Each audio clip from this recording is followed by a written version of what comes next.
क्या आपने कभी सोचा है कि सच्ची भक्ति आखिर दिखती कैसी है?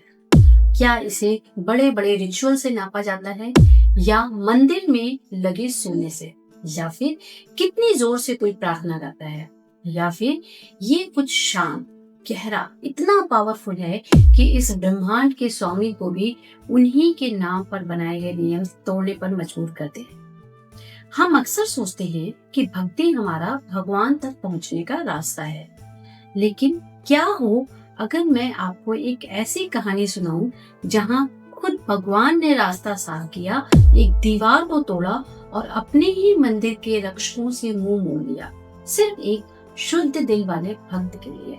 ये एक ऐसी कहानी है जिसे पत्थरों में अमर कर दिया गया है। एक ऐसे प्रेम का सबूत है जो इंसान की बनाई हर दीवार से ऊपर उठ जाता है। ये कहानी है कनक दास की, और कैसे उनके विश्वास ने सचमुच भगवान को हिला दिया। कल्पना कीजिए, एक पवित्र मंदिर के दरवाजे एक भक्त के लिए बंद कर दिए गए हैं। एक ऐसा आदमी जिसका अपराध सिर्फ उसकी जाति थी।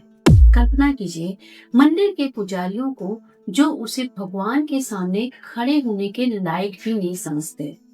और अब इमेजिन कीजिए, उसी मंदिर के भगवान कृष्ण एक ऐसे चमत्कार के साथ जवाब देते हैं जो सदियों तक गूंजेगा।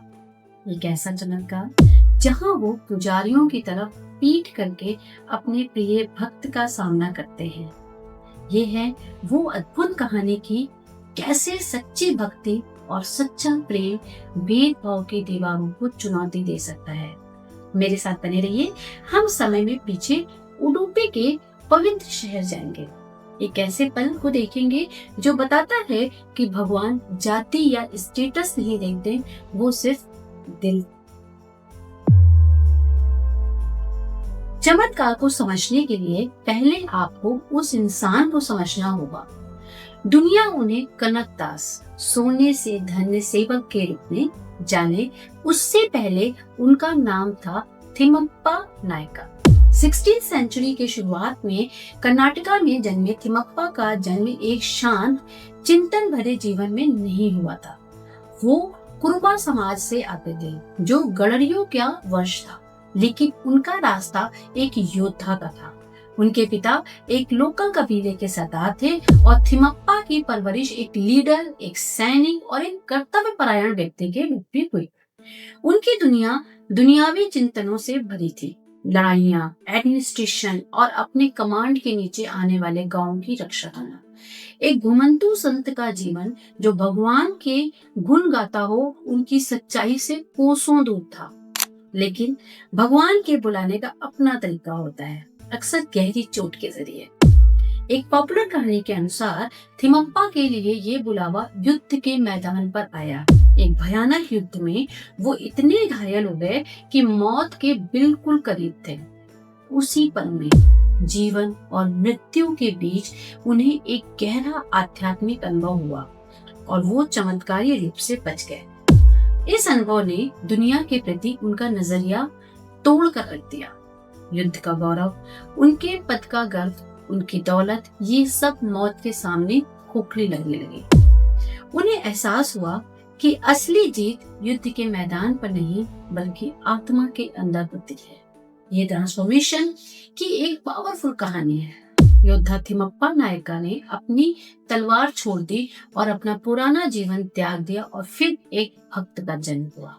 एक प्रसिद्ध कहानी ये भी है कि उन्हें उनका ये नाम कैसे मिला।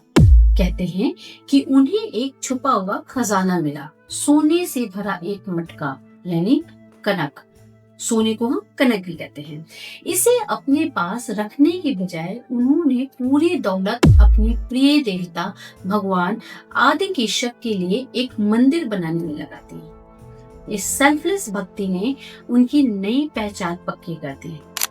वो अभी कबीले के सरदार नहीं थे जो हुक्म देते, बल्कि एक भक्त थे जो सब कुछ दे देते। और इस तरह दुनिया उन्हें कनक दास के नाम से जानने लगी, भगवान का वो सेवक जिसका दिल सोने जैसा था। एक जागरूक दिल अक्सर एक गुरु की तलाश करता है जो उसे राह दिखाए। कनकदास की खोज उन्हें उस युग के सबसे आदरणीय संतों में से एक महान व्यासराज के पास ले आए। व्यासराज कोई आम गुरु नहीं थे, वो शक्तिशाली विजयनगर एम्पायर के राजगुरु थे और हिंदू फिलॉसफी के बहुत बड़े विद्वान थे। उनका शिष्य बनना कोई छोटी बात नहीं थी। उनके इनर सर्कल में ब्रिलियंट स्कॉलर्स और सीकर्स थे, जिसमें लेजेंडरी पुरंदरदास भी शामिल थे, जिन्हें अक्सर कार्नेटिक म्यूजिक का पिता कहा जाता है। इस आध्यात्मिक ग्रुप में कनकदास आए, एक गरड़िए समाज से आने वाला पूर्व कबीले का सरदार। उनके बाकी शिष्य जो अपनी उच्च जाति और शास्त्रों के ज्ञान पर गर्व करते थे, उन्हें एक बाहरी व्यक्ति की तरह देखते थे। लेकिन व्यासराज ने वो देखा जो दूसरे नहीं देख पाए। उनके अंदर जल रही भगवान के लिए सच्ची भक्ति की आग। हरदास लोर की एक फेमस कहानी इसे बिल्कुल साफ करती है। एक दिन व्यासराज ने अपने हर शिष्य को एक केला दिया और कहा, जाओ और इसे वहां खाओ जहां तुम्हें कोई ना देख सके।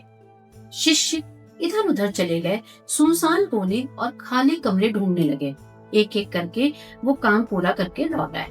सिर्फ कनकदास अपने केले के साथ वापस आए। जब गुरु ने पूछा, क्यों कनकदास, तुम केले के साथ वापस आ गए? तो कनकदास ने बहुत ही सरलता से जवाब दिया, गुरुदेव, मुझे ऐसी कोई जगह नहीं मिली जहां भगवान मुझे नहीं देख रहे हैं। आश्रम में एक खामोशी छा गई। दूसरे शिष्य जो अपनी चालाकी पर गर्व कर रहे थे, समझ गए। उन्होंने निर्देश को शाब्दिक रूप से लिया था, लेकिन कनकदास ने उसकी आत्मा को समझा था। व्यासराज तब जान गए कि कनकदास का भगवान से कनेक्शन सिर्फ किताबों से नहीं था, ये एक गहरा अनुभव किया हुआ एहसास था। व्यासराज के गाइडेंस में कनकदास एक हरिदास यानी भगवान के सेवक के रूप में खिल उठे। उन्होंने एक शक्तिशाली भक्ति मूवमेंट ज्वाइन किया, जो सबसे ऊंचे आध्यात्मिक सच को आम आदमी तक सरल दिल से निकली कन्नड़ भाषा में पहुंचाता था। उनके गीत, जिन्हें कीर्तन्स कहते थे, सिर्फ भक्ति भरे नहीं थे, वो क्रांतिकारी थे।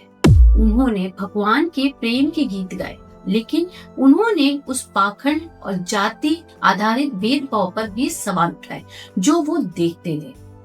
उनकी एक सबसे फेमस लाइन है, तुम जाति जाति जाति क्यों चिल्लाते हो और आपस में लड़ते हो।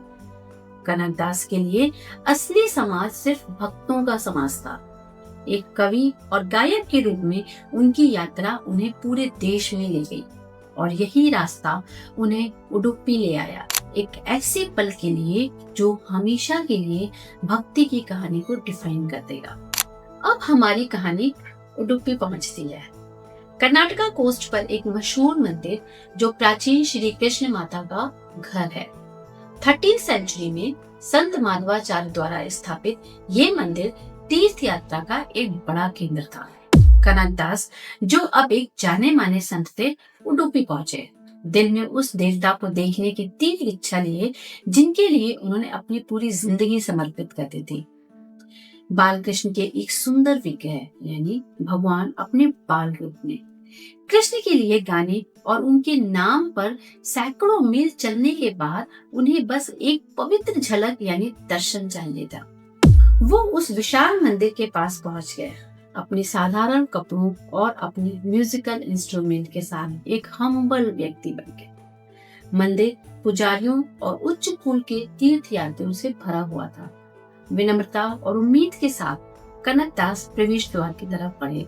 उनका दिल जोरों से धड़क रहा था, लेकिन उन्हें रोक दिया गया। उस समय के कठोर रिवाजों के चलते मंदिर के पुजारियों ने उनका रास्ता रोक दिया। उनके लिए एक संत के रूप में कनकदास की प्रसिद्धि का कोई मतलब नहीं था। उन्होंने सिर्फ ये देखा कि वो ब्राह्मण वर्ग से नहीं आते थे और उनके नियमों के अनुसार उन्हें गर्भगृह में प्रवेश करने की अनुमति नहीं थी। उस पल के दर्द की कल्पना कीजिए। वो इतनी दूर से आए थे, न फेम के लिए न दौलत के लिए, बल्कि अपने भगवान की एक झलक के लिए।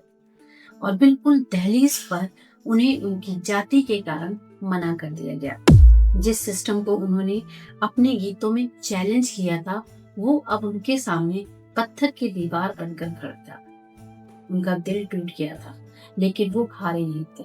कनक दास ने बहस नहीं की। उनका विश्वास कृष्ण में था, मंदिर की रक्षा करने वाले लोगों में नहीं।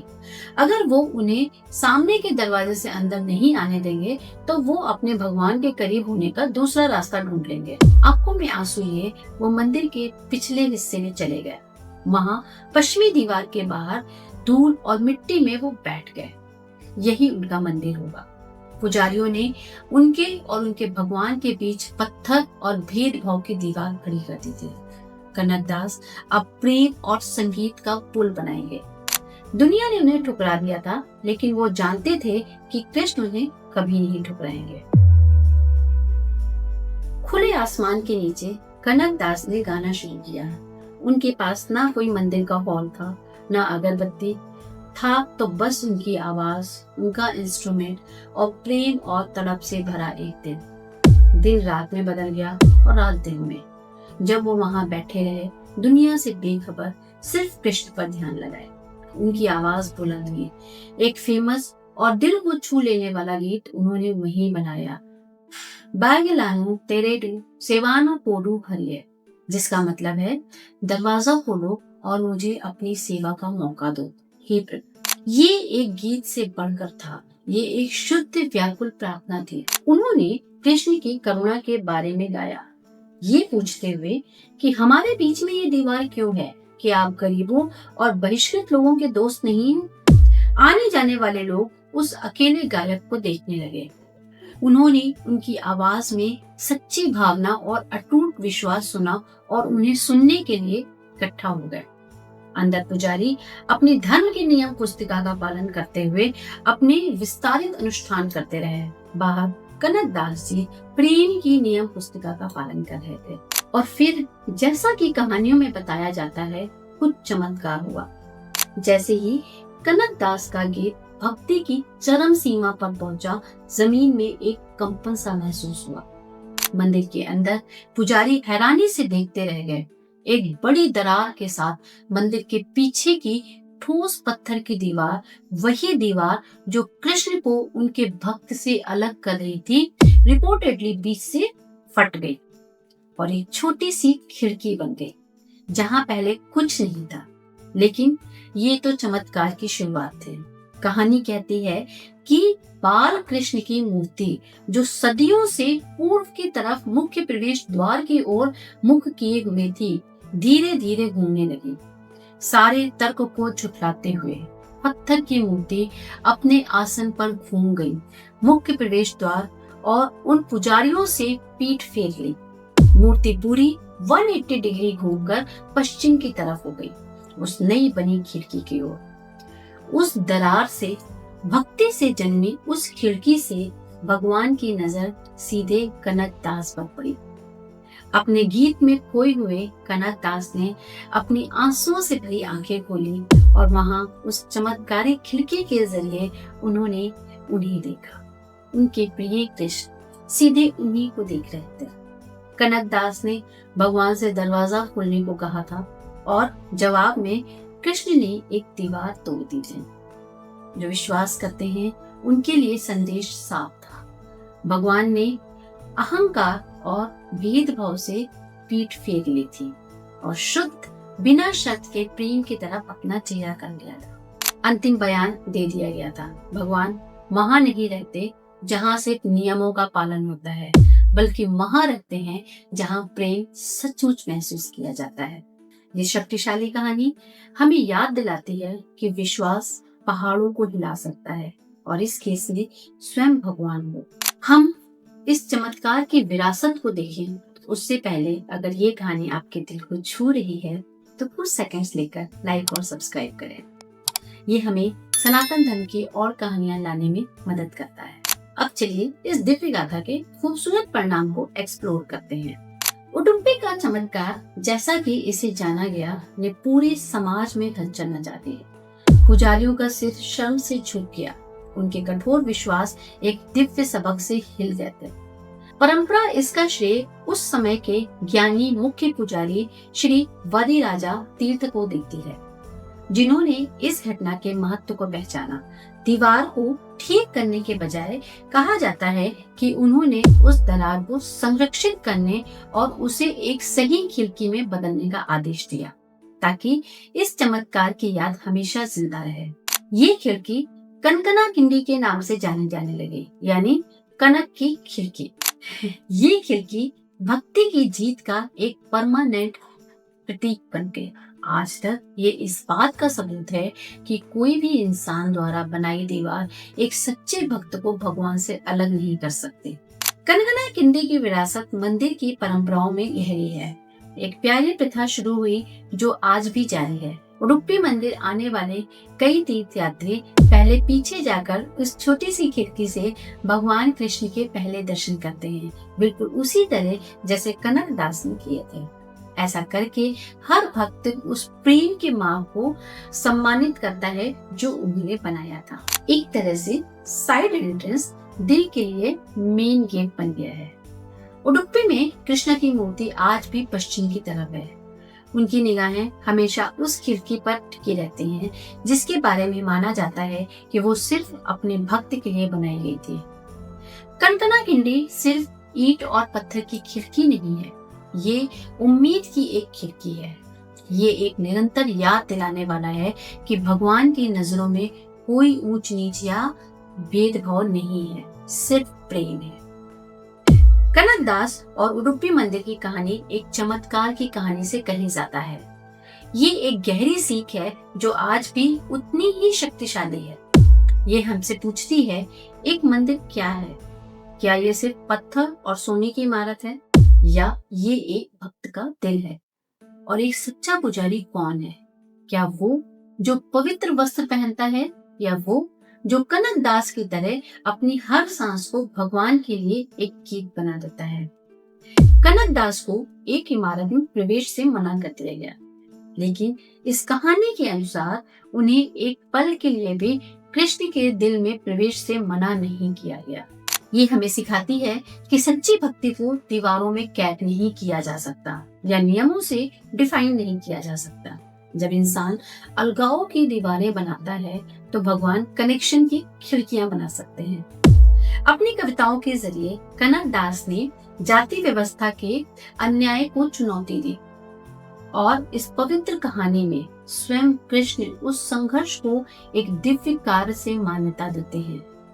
भगवान के इस कदम को समानता के लिए एक शक्तिशाली स्टैंड माना जाता है, जो ये दिखाता है कि आध्यात्मिक मूल्य किसी के दिल की सच्चाई से आता है, न कि उसके जन्म की परिस्थितियों से। तो अगली बार जब आपके सामने कोई दरवाजा बंद हो, अगली बार जब आप एक आउटसाइडर जैसा महसूस करें, तो कनक दास को याद कीजिएगा। याद रखिएगा कि सबसे बड़े मंदिर हमारे अपने दिलों में बनते हैं, और सबसे शक्तिशाली प्रार्थनाएं वो गीत हैं जो हम तब गाते हैं जब हम बिल्कुल अकेले होते हैं। क्योंकि जब आपकी भक्ति सच्ची होती है तो हो सकता है कि आप पाएं कि ईश्वर आपकी एक झलक पाने के लिए खुद मुड़ जाए। अगर दिव्य प्रेम की इस कहानी ने आपकी आत्मा को छुआ है तो प्लीज इसे उन लोगों के साथ शेयर करिए जिन्हें इससे ताकत मिल सकती है। सनातन धर्म की गहरी कहानियों को एक्सप्लोर करने के लिए सब्सक्राइब करना ना भूलिए। हमें कमेंट्स में बताएं कि ये कहानी आपके लिए क्या मायने रखती है। ऐसी कौन सी और अटूट विश्वास की कहानियां हैं जो आपको इंस्पायर करती हैं। हमें आपसे सुनना अच्छा लगेगा। जय श्री कृष्ण, जय श्री राम।